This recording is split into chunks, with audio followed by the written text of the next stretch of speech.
Hello, in front of me I've got DJI Lito X1. In this video I'll show you how to start and stop the engines.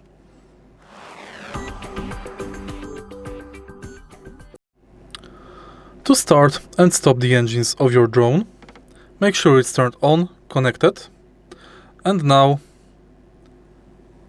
twist the steering sticks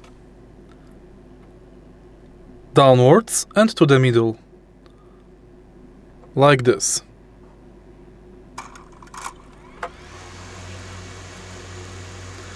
To turn the engine off, twist it downwards and outside, or twist left stick downwards and hold. And that's basically it. If you found this video helpful, please leave a like, comment and subscribe.